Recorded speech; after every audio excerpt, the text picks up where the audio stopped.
ಮೇ ತಿಂಗಳಿನಿಂದ ಆರಂಭವಾದ ಮಳೆ ಕರಾವಳಿ ಭಾಗದಲ್ಲಿ ಬಿಡುವು ಕೊಡುವ ಲಕ್ಷಣ ಕಾಣ್ತಿಲ್ಲ. ಅಕ್ಟೋಬರ್ ಅಂತ್ಯ ಸಮೀಪಿಸುತ್ತಿರುವ ವೇಳೆಯ ತನಕವೂ ನಿರಂತರವಾಗಿ ಮಳೆ ಮುಂದುವರೆದಿದೆ.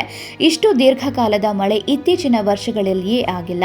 ದಕ್ಷಿಣ ಕನ್ನಡ ಜಿಲ್ಲೆಯಲ್ಲಿ ಮಳೆ ಮತ್ತೆ ಮುಂದುವರೆದಿದ್ದು, ಸಂಜೆಯಾಗುತ್ತಿದ್ದಂತೆಯೇ ಜಿಲ್ಲೆಯ ಗ್ರಾಮೀಣ ಭಾಗಗಳಲ್ಲಿ ಮಳೆ ಮುಂದುವರೆದಿದೆ.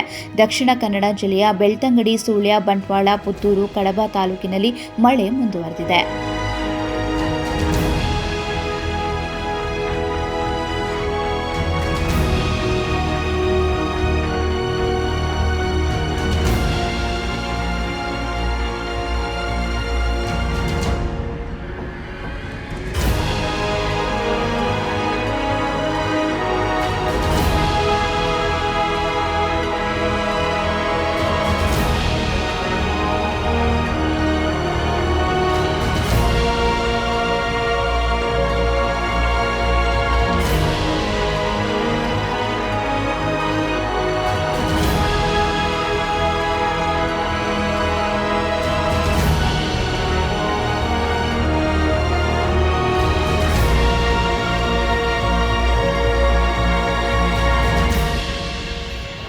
ದೀರ್ಘಕಾಲದ ಮಳೆಯ ಹಿನ್ನೆಲೆ ಜಿಲ್ಲೆಯ ಎಲ್ಲಾ ಹಳ್ಳ ನದಿಗಳು ತುಂಬಿ ಹರಿಯುತ್ತಿದೆ. ಮಳೆಯ ಹಿನ್ನೆಲೆಯಲ್ಲಿ ತೋಟಗಳು ಕೊಳೆ ರೋಗದಿಂದ ಬರಿದಾಗುತ್ತಿದೆ.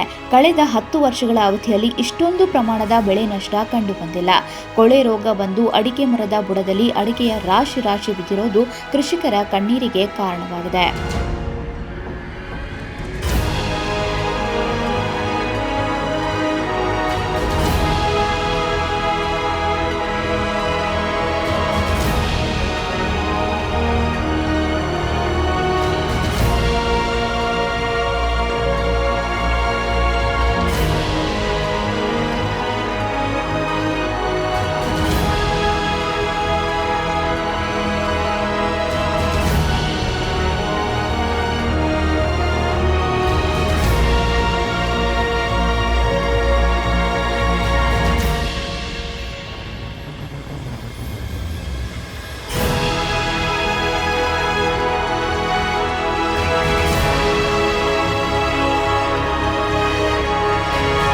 ನಿರಂತರ ಮಳೆಯಿಂದಾಗಿ ರಸ್ತೆಗಳು ಮತ್ತೆ ಹೊಂಡಗುಂಡಿಗಳ ಆಗರವಾಗಿದೆ.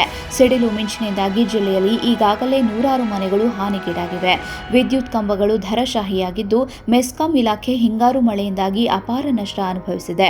ಮುಂದಿನ 3 ದಿನಗಳ ಕಾಲ ಮಳೆ ಗಾಳಿಯ ವಾತಾವರಣ ಇರಲಿದ್ದು, ಮೀನುಗಾರರು ಎಚ್ಚರ ವಹಿಸುವಂತೆ ದಕ್ಷಿಣ ಕನ್ನಡ ಜಿಲ್ಲಾಡಳಿತ ಸೂಚನೆ ನೀಡಿದೆ.